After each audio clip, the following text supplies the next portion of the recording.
Hi, thanks for joining us for the Family Plots, Gardening in the Mid-South. I'm Chris Cooper. Lettuce in January, cabbage in December.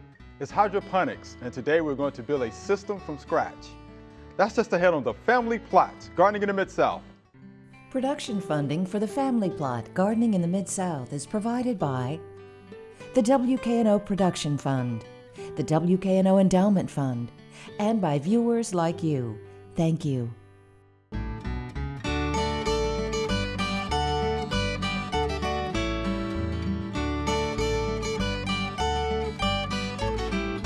Welcome to the Family Plot. I'm Chris Cooper. Joining me today is Stephan Leonard. Stephan is an Extension Master Gardener right here in Shelby County. And Scott Dekarske is here. Scott is our hydroponic expert. Thanks for joining us. Thanks for having us. Now, Stephan, you were on here before talking about hydroponics and hydroponic systems. So why do hydroponics anyway? Well, let's just say you actually don't have the space to have a garden. Hydroponics is a great thing that you can actually have in your home, set up your own climate and start growing, even during the winter time. Winter months, during the fall, year round, you can actually grow with hydroponics. Sounds good to me. I think we could do that. Now, what about building a hydroponic system? Oh, it's fairly simple, a few parts, inexpensive, and something that you can actually assemble within an hour or two. All right, now Scott, how do we go about setting up a hydroponic system? You want to talk about some of the parts we have here? Or? Yeah, absolutely. The first step is to make sure we have all of the parts and everything is in order. First thing we're going to need is some kind of a storage tote. Preferably something a little bit more durable like this black and yellow tote. Just so as you move around the hydroponic system, it doesn't go breaking over time and doesn't get worn down from like the lights outside or what have you. And also some of the smaller pieces, like some of the net cups and neoprenes, things that actually house the plant. And then, of course, the PVC parts. You have 10 feet of pipe that will roughly make a tote. Usually a little bit more than 10 feet is needed. A few elbows and some T's. And that's just to make the actual frame of the spray system inside of the tote. All right, so you want to get started on building the system for us? Yeah, absolutely. Let's get it going, man. All right, let's get it going. Will you hand me the tape measure, Stephan? All right, the first step is to open up the tote and get some measurements of the inside. That way we can go ahead and start measuring and cutting our PVC. All right. I'll take that. Thank you. All right, and a good way to start is going to be to get the width measurements. And how you want to do this is you just want to go, what the PVC frame will do is actually sit down, recessed about 2 inches. So we're going to come down about 2 inches, and it looks like we're going to be right at about 16.5 on width. We'll go ahead and get the length measurement as well. Here, why don't you come to right there? Yeah. About 26 3/4 inches. All right. So that'll be the good base. And what makes up the tote is the PVC. And how that frame works is we have elbows on each side, or each corner, and then we will have T's on the bottoms. And then in the middle, we have the downspout for our water pump. Gotcha. And then that'll pretty much look just like that. And then these few pieces will be for the pump and to screw into the pump. And that's the basic layout of how the tote will work. All right, so the first step is going to be to cut the pieces of PVC that'll fit in between these T's. So what we're gonna do, it looks like for 16.5 inches, we'll need about 4 1/4 inch PVC pipe to fit in between each one of these fittings. Cool, and we will get cutting. You wanna do some cutting, Chris? Hey, I can try. Excellent, cool. I can do that. We can take that, and what we'll do, go ahead and grab this piece of PVC, and we'll start measuring. We'll do 4 and it looks like 1/4. So if you want to make a mark right about there, Chris. Right there, you. Absolutely. Yeah, and we'll make 6 of these. All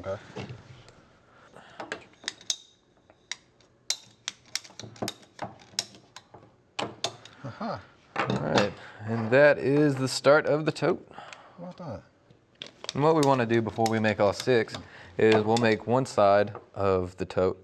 I'll go ahead and check it with the inside diameter just to make sure that we're on track. And since we're not going to be using any PVC glue, we want to go ahead and just smash these together real quick. That way everything's nice and snug, and we want to check that and make sure it fits, Stephan. Awesome. All right. And you do want a little bit of a snug fit just because things aren't glued together, and that way it doesn't pop off. Okay, gotcha. We'll just go ahead and do that one more time. Okay.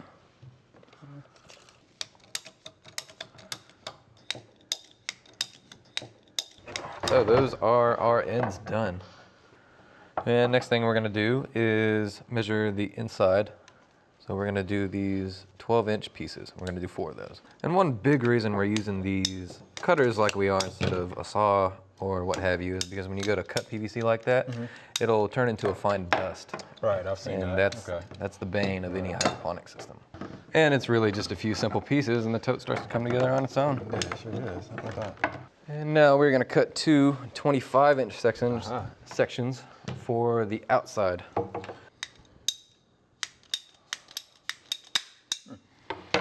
All right.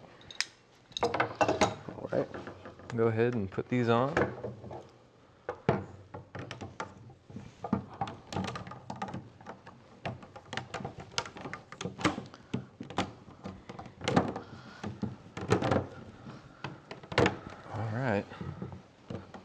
And then what we're gonna do now is we're gonna build the downstem for the pump. So that consists of a T, and this is gonna sit in the middle, like this, and it's just gonna serve as a downstem. And then we will cut a few pieces to hook all of this together. Okay. We're gonna make 1 3/4-inch pieces. We're gonna do 2 of those to fit on the inside of this. So it'll just snugly fit in there. Yeah, there's a bevel. There's a bevel in the inside of each one of the fittings, and it's 3/4 of an inch. Okay, I got you. So that way your pipe slides in and stops. Okay. Go ahead and throw that in there. All right. I'll face that. Let's face it up. All right. Yeah, cool. Now let's check it.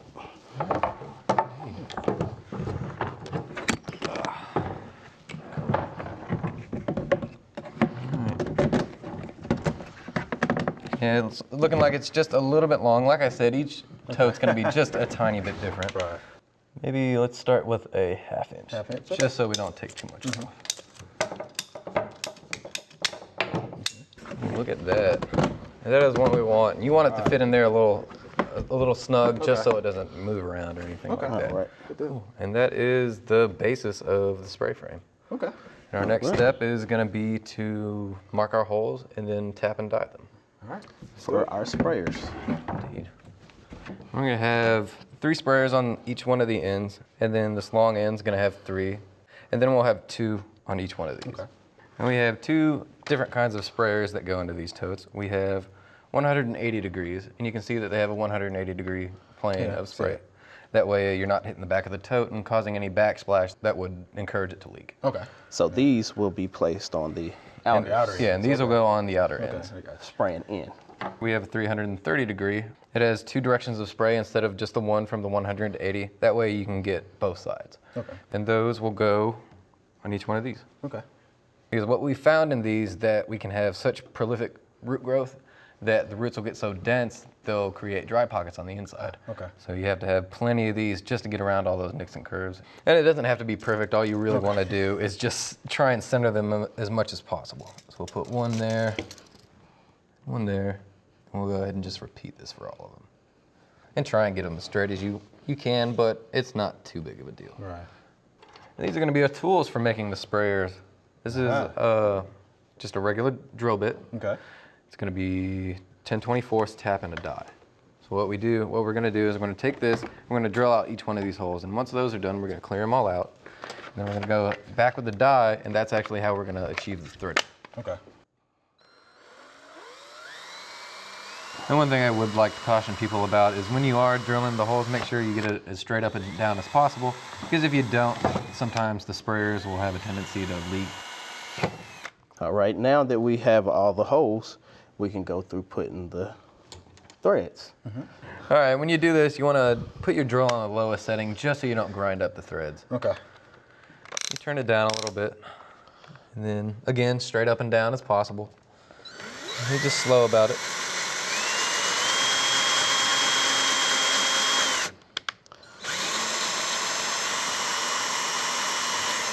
That is essentially how this works. And this drill bit, it'll be a tight fit at first, but at the very tip of it it'll start to cut away at the hole just to help increase that diameter a little bit, and then the threads will start to take over after that. And then when you do bring it back up, you just kind of let the drill carry itself, because if you pull too much, you'll mess up the threads.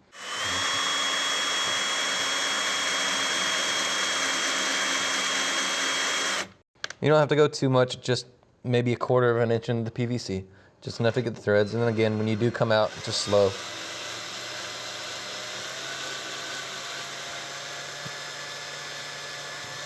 And then make sure you try and clear away all this little debris, because if you do get that in there, they'll tend to clog up these sprayers, and then you'll have fun. Okay.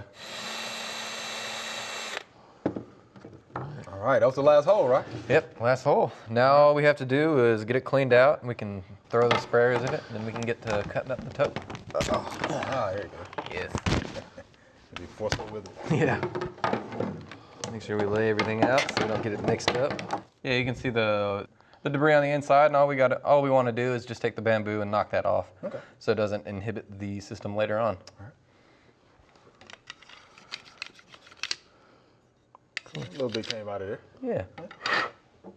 Good to go. Yeah. That came out of that one. Yeah. Cool. Now back to assembly. Indeed.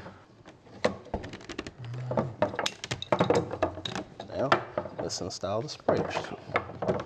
We're going to put these 180 degrees on the outside, just so we don't get any backsplash when we put them in the tote.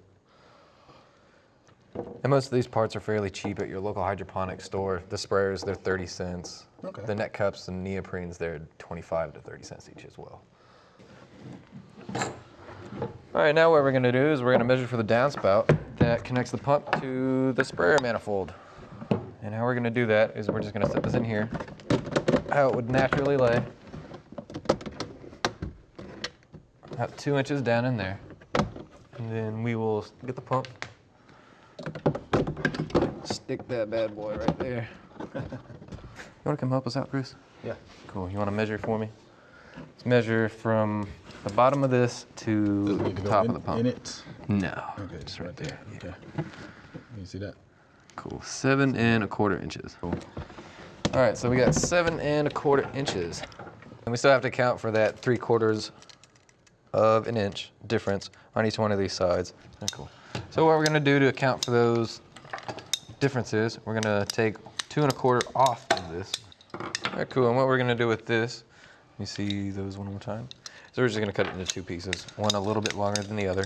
And what the smaller piece will serve as is the part that actually stays connected to the pump, which is why we have this 1/2 inch coupling right here. Okay, gotcha.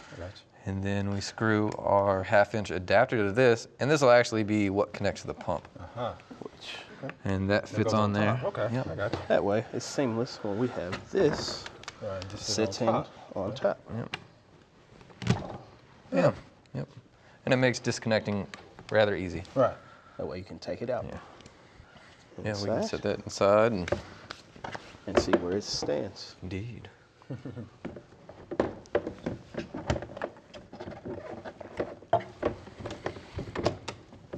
You can see it bulges up just a little bit. So what we're gonna do is we're gonna take a 1/2 inch off of this downstem, just so we can go ahead and get a nice little even plane. Because what the spray manifold doubles as is also support for the net cups when you get big mature plants and fruit also. Okay. All right. Cool. And that is the completed spray manifold. How about that? All right, we have two different size hole saws for the drain and the power plug hole. The power plug hole gets the 1 inch. And try and get it as close to the top of it as you can. You can even come in here and kind of tilt it up a little bit, get it started, and then level it out. What we're gonna do is we're gonna put a hole right here as close to the bottom as we can. We don't wanna get too close to this lip, or otherwise I won't have a good seal. Okay. So what we'll do is we'll come about halfway.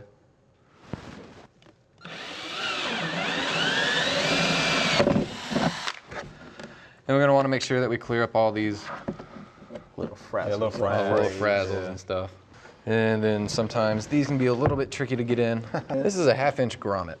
And what this does is it creates a watertight seal between the elbow and the actual body of the tote. Okay.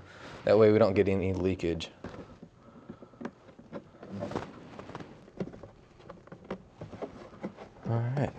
And that is gonna be your drain. Yeah, how about that?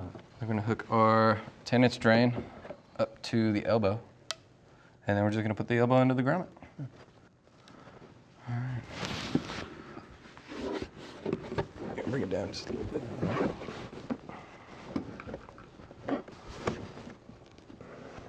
And you bring it in until you get it set up against the barrier right there. Okay, I see it. And that is your drain finished. All right, what we do with the drain is you tilt it like this and just let it drain naturally. All right, so our next step is gonna be to cut the holes in the top of the tote for housing our net cups. Okay. And if you would you hand me our cheat sheet? I will definitely do that. Excellent. I like cheat sheets. I do too. Do that. All right. As you can see, this specific tote has 12 net cups. Okay. There are 12 sites for each one of the net cups. Let's come in here and cut each one of these.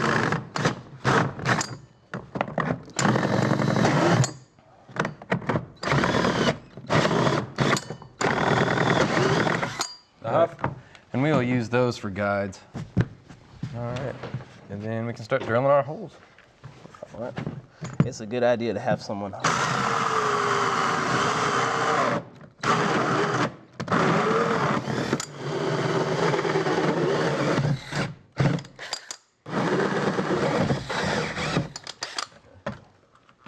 All right, and now that we've drilled our holes, the next thing we want to do is go ahead and clear all the debris from the holes, and then we'll be ready to put some water in it, make sure everything is watertight. All right. All right, now that we have everything done for the tote, we have the top of the tote cut. Okay. We have the PVC manifold built, and we've connected some PVC to the pump. Now it's time to throw everything together. And our first step right now is to fill the basin with some water. All right. So Stephan, if you want to grab that other We bucket. do have water. Right. Right. Yep. And how much do we need to fill it? Need about 10 gallons of water to get proper head pressure out of the sprayers.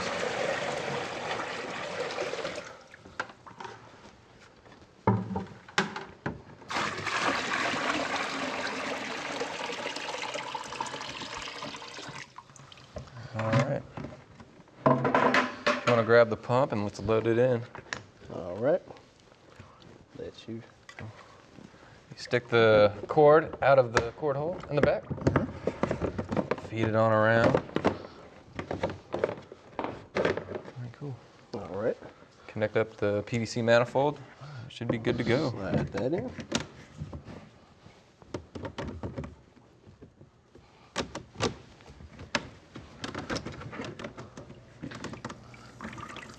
Ah, so now we have power. Oh, look at that. Yeah. Looks like we need to turn it up a little bit. With the diaphragm. Nice. The tote is watertight, and as you can see, there's nothing coming out of the cord hole, so everything's good to go. All right. And all we do now is throw the top on, and we can put some net cups and some plants in it. And that is a tote. Cool. And our next step is going to be to put the net cups in there. Okay. So what we'll do, they each take 12. And what do these do? These actually support the plant, so Okay. this is what we're going to plant in, essentially. And these are going to be our neoprene collars. This is actually what holds the plant instead of the alternative like expanded clay media or vermiculite or perlite or whatever. Okay. All right, now that we have everything set up, our next step is going to be to put some plants in it. Hey, let's get the plants in there. Cool. I actually brought some plants. Can you tell us what you brought? Absolutely. All right, here on this end, we have some San Marzano tomatoes. Okay. And right here, we're going to have cinnamon basil and then Thai basil. And another San Marzano tomato, some Genovese basil, a sugar baby watermelon, a purple beauty bell pepper, and a cucumber. Okay. And the only thing we're going to do to plant these is just set it down in there. We might just take this off. We'll set it down in the net cup. Okay. And then just But before wrap. you do that, can you tell us what you have here? You just have the bottom of your Okay, yeah. tomato plant. This is going to be rock wool. Okay. It's a hydroponic planting material. It's just molten rock spun like fiberglass, so it's nothing crazy. It's going to be inert. It won't have tendencies to raise or lower pH. Okay. It's just a good material, and as you can see, our clones have some roots coming out of the bottom already. So these are already mature plants, and they're ready to be transplanted. All right. Just set the neoprene around the plant. Neoprenes are a soft material, so they're not going to harm the plant at all or pinch the stem. And there you have it. And it is important to note that limitations with this system plant-wise are going to be root vegetables like potatoes and onions and things like that. But anything that will grow above the surface, like tomatoes, cucumbers, pickles, bell peppers, anything like that, it'll grow quite prolifically. Okay. How about that? All right, and that is the tote. That's all it is. Real simple, not a whole lot there.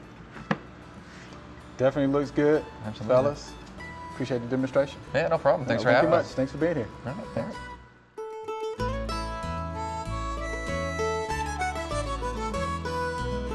Soilless mix. We hear that term a lot, right? Yeah, we do. We really do. And we throw that around a lot, but then you know what's even a misnomer more is people go and they'll say, well, I'm going to go buy some potting soil. Right. You know, most of what they're buying nowadays is not soil. You know, it doesn't have any field soil in it.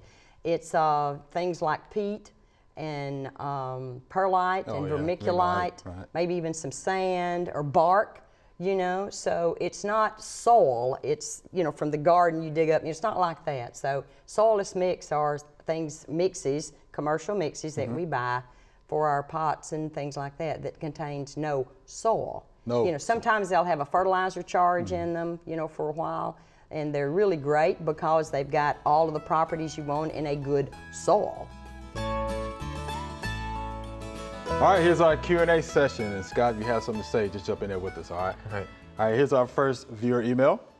Am I washing out the nutrients when I water my raised bed? And this is from Dan in Horn Lake, Mississippi.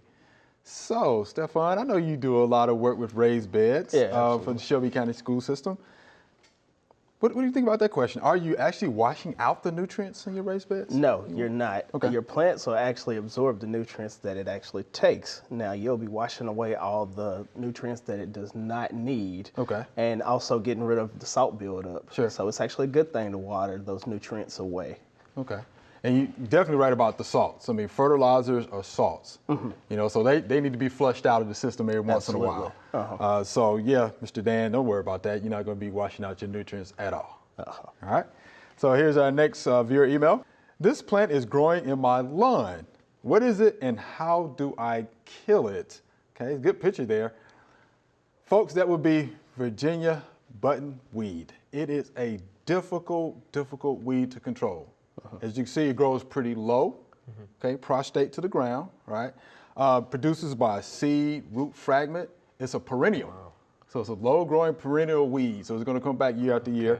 The thing about Virginia buttonweed is this. It is an indicator of wet or moist soils. Again, indicator of too wet or moist soils, okay? It forms a mat on the ground pretty much, and then those leaves will go from green to yellow, and it's a virus that causes it to go from the green color leaves to the yellow colored leaves. All right. Again, hard to control.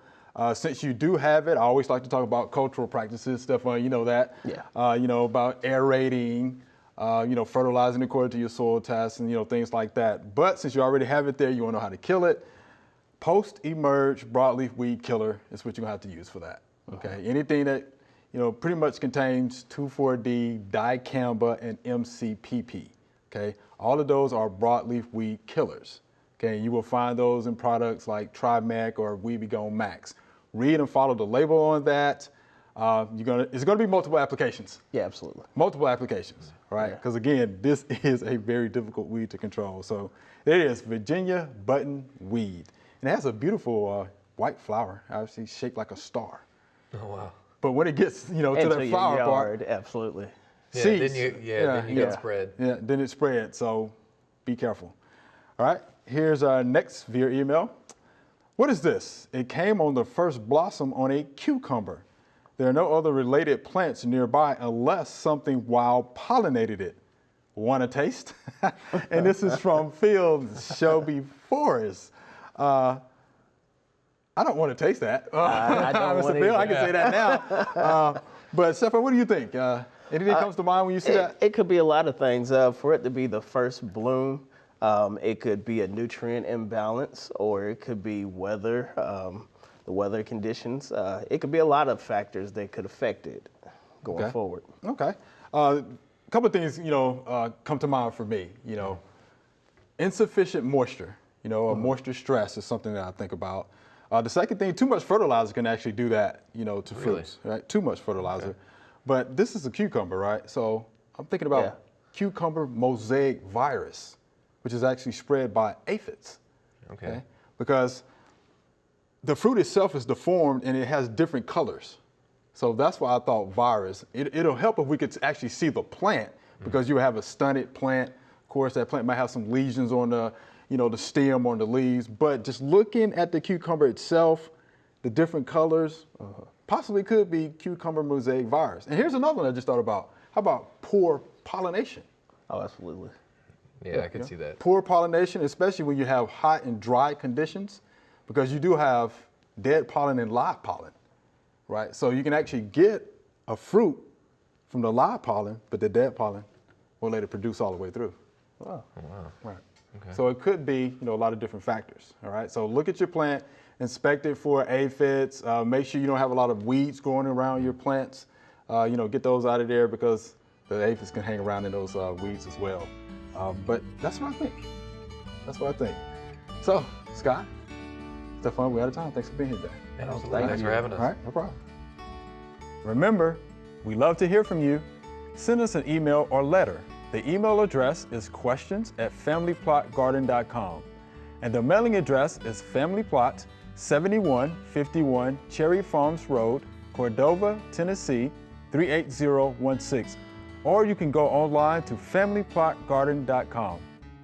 That's all we have time for today. We have posted an equipment list for the hydroponics project on familyplotgarden.com. I'm Chris Cooper. Be sure to join us next week for the Family Plot, Gardening in the Mid-South. Be safe.